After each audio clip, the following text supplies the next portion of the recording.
Salut, j'espère que vous allez très bien. On se retrouve aujourd'hui pour une vidéo un petit peu à part de ce que je fais habituellement, tout simplement parce que d'habitude, tous les ans, le premier week-end de juillet, je vais à la Japan Expo, mais du coup malheureusement cette année avec le Covid et tout ça, elle a été annulée. Donc j'ai décidé de faire un update lecture spécial manga, qui va remplacer un peu cette Japan Expo pour moi. Voilà, on va parler un petit peu manga étant donné on n'a pas eu notre dose de japonais cette année. Et donc je vais vous présenter 3 de mes mangas favoris parmi tous ceux que j'ai lus. Et donc on va démarrer tout de suite. Et si vous êtes prêts, c'est parti!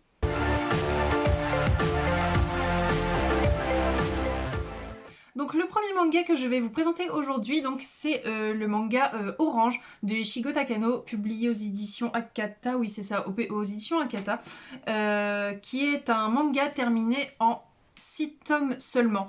Et ça déjà pour moi c'est un gros point fort. Voilà, c'est un manga qui se termine rapidement, contrairement voilà, des moments où on démarre une série de mangas. Et voilà, on commence, il y a 5 tomes, 10 tomes, 20, 30, parfois plus. Et des moments, ça devient long, c'est super frustrant d'attendre la suite. C'est d'ailleurs ce qui est arrivé pour un manga que je vais vous présenter juste après. Mais bon, là tout de suite, on va parler donc du manga Orange. Et donc, on va suivre l'histoire de Nao, donc, qui est une jeune lycéenne comme les autres, avec ses amis et tout ça. Et qui un matin va recevoir une mystérieuse lettre, une très longue lettre même. Et en fait, cette lettre, elle vient tout simplement de elle, mais du futur. Et en fait, cette femme qu'elle est devenue peut-être 10-15 ans plus tard est rongée par les remords. Elle va donc lui décrire tous les événements qui vont se passer prochainement et comment réagir à ces événements, comment se comporter. Donc évidemment, Nao, elle va pas y croire du tout. De toute façon, qui aurait cru à une histoire pareille? Dites-moi si vous y auriez cru. Je ne pense pas, sincèrement. C'est vraiment un truc de fou de recevoir une lettre de soi du futur qui est rongée par le remords et qui veut tout changer. Voilà, ça paraît très bizarre à tout le monde, je pense. Mais donc voilà, elle ne va pas y croire, elle va continuer sa vie comme d'habitude, sauf que finalement elle va se rendre compte que les événements se déroulent vraiment, que la lettre a raison, et donc elle va tout simplement commencer à se poser des questions. Donc j'ai vraiment adoré ce manga, j'ai vraiment pris beaucoup de plaisir à lire. C'est pas le genre d'histoire que j'ai lu souvent jusqu'à maintenant, je vous avouerai, c'est assez original comme histoire.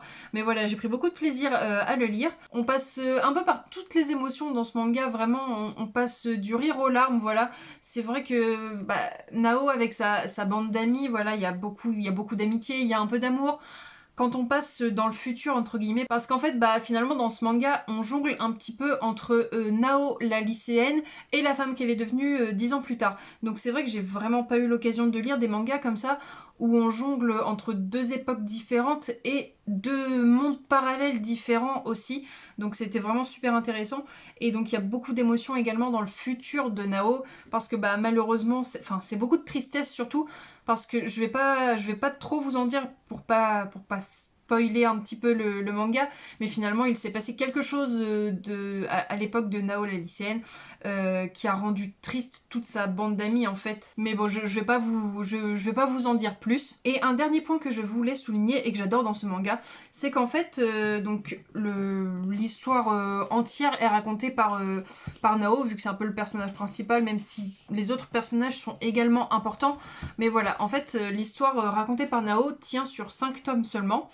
Et le dernier tome, donc le tome 6, il est raconté par Suwa, en fait, qui est le meilleur ami de Nao. Donc on revoit un peu toute l'histoire en accéléré, mais de son point de vue à lui. Et ce qu'il faut savoir, c'est qu'en réalité, Suwa a des sentiments pour Nao.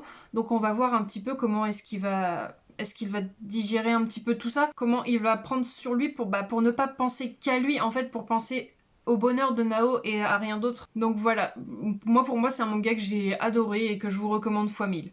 Le deuxième manga que je voulais vous présenter, donc c'est Silent Voice de Yoshitoki Oima, publié aux éditions Ki-un, que j'ai juste adoré également, qui est terminé en 7 tomes seulement, donc encore une fois un manga assez court et donc bah c'est top, du coup c'est fini rapidement, il n'y a pas besoin d'attendre, c'est génial. Et dans cette histoire-là, on va suivre l'histoire de Choco, donc qui est une petite fille sourde et qui, malgré tous les efforts qu'elle va faire pour réussir à s'intégrer à son école et tout ça, bah elle va pas du tout y arriver malheureusement. Et vous connaissez un petit peu la méchanceté des enfants et tout ça, ça va être tout l'inverse qui va se produire. Elle va devenir le souffre-douleur de sa classe et encore plus de Shoya qui est un camarade de classe. Donc elle va être harcelée, donc ça va être des agressions bah, malheureusement de plus en plus fortes. On va passer par des agressions psychologiques, physiques, vraiment ça va y aller crescendo, ça va être de plus en plus dur à supporter jusqu'au jour où c'est l'agression de trop et où elle va être obligée de changer d'école malheureusement. Et là ce sont les rôles qui vont s'inverser, c'est Shoya, donc l'agresseur principal de Choco, qui va à son tour être harcelé par les autres élèves. Et des années plus tard, donc il s'en veut terriblement de tout ce qu'il a fait subir à cette petite fille bah, malheureusement handicapée, qui finalement ne demandait qu'à se faire des amis. Il ne s'en rend compte que des années plus tard, mais voilà, quand il repense au passé, il se dit mince, c'est vrai que c'était une petite fille gentille, pourquoi est-ce que j'ai fait tout ça? Et donc il va tenter de la retrouver pour s'excuser et se faire pardonner. Donc c'est un manga que j'ai vraiment aimé, que j'ai vraiment trouvé émouvant à certains passages. On se rend compte vraiment de la méchanceté de certains enfants et de jusqu'où le harcèlement peut mener. On voit que des années après, Choco finalement, elle est encore traumatisée, même si maintenant elle est au lycée, tout ça, on le voit qu'elle n'a pas oublié tout ce qui s'est passé. Et j'apprécie vraiment les livres qui touchent à des sujets sensibles comme ça. On voit aussi donc une sœur et une mère qui sont touchées, qui sont impactées par ce qui arrive à cette petite fille qui est de leur famille. Voilà, on voit qu'elles ne savent pas trop réagir. On voit la mère qui réagit de façon un peu étrange, voilà. Elle, tout ce qu'elle cherche, c'est à endurcir sa fille au maximum pour que ça s'arrête. C'est pas forcément la meilleure chose à faire, c'est pas forcément la meilleure méthode, mais finalement, c'est juste une maman qui est désemparée, qui ne sait pas quoi faire. Enfin voilà, c'est une histoire que j'ai beaucoup aimée, qui résume, selon moi, je pense, très bien ce handicap, comment le vit la jeune fille, son entourage, etc.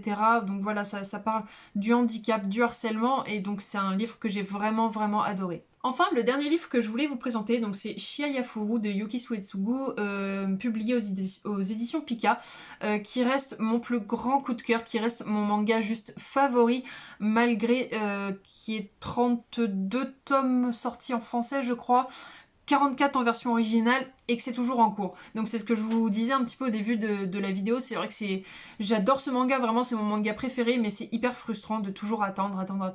Voilà, là je me rends compte que c'est toujours en cours au Japon, c'est toujours, il y en a 44 et c'est toujours pas fini. Donc c'est long, mais bon, on prend son mal en patience parce que vraiment c'est un manga que j'adore. Donc dans ce manga-ci, on va suivre l'histoire donc de Chiaya et de ses deux amis Arata et Taichi. Donc Chiaya, c'est une petite fille pleine de vie, comme toutes les petites filles. Son plus grand rêve, ce serait de voir sa sœur devenir un grand top modèle. Enfin voilà, c'est une petite fille pleine de rêves et tout ça. Jusqu'au jour où Arata, donc qui va être un nouvel élève de sa classe, va lui faire découvrir le Karuta, qui est un jeu de cartes japonais. Je ne rentrerai pas dans les détails sur ce jeu de cartes parce que c'est vraiment un jeu compliqué. Tout ce que je vais vous dire, c'est qu'il faut juste une mémoire de dingue pour ce jeu, une énorme condition physique, beaucoup d'endurance, enfin voilà. Donc elle va découvrir ce jeu. Elle va découvrir également le Karuta de compétition. Et en fait, on va se rendre compte que Chiaya, finalement, qui ne s'est jamais vraiment intéressée, elle connaissait ce jeu, mais elle s'y était jamais vraiment intéressée, et on va se rendre compte qu'elle a un don, elle a vraiment quelque chose qui vient naturellement pour ce jeu en fait, et donc à partir de là, son plus grand rêve, ça va être de devenir queen.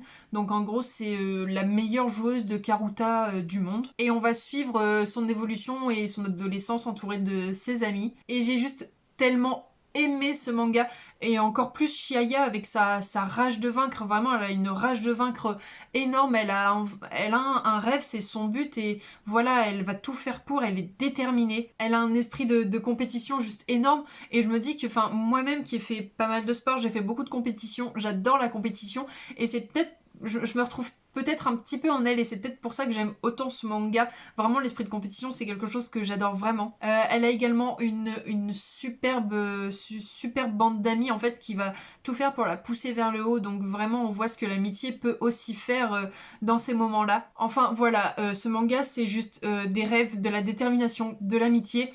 un petit peu d'amour aussi, mais c'est surtout du Karuta et de la passion. Et voilà donc pour cette vidéo, j'espère qu'elle vous aura plu. Donc avec 3 de mes mangas favoris, donc Chihayafuru, A Silent Voice et Orange. J'espère vraiment que cette vidéo vous aura plu. N'hésitez pas à me le dire en commentaire. N'hésitez pas également à mettre un petit pouce bleu et à vous abonner au passage. Je pense que j'essaierai peut-être de faire d'autres updates lecture un peu plus tard. Pas forcément sur les mangas parce que c'est vrai que je lis un petit peu de tout. Mais voilà, n'hésitez pas à me dire si ça vous a plu et si vous aimeriez revoir d'autres vidéos du même genre. Et j'espère donc vous dire à bientôt dans une prochaine vidéo. Allez, bisous bisous.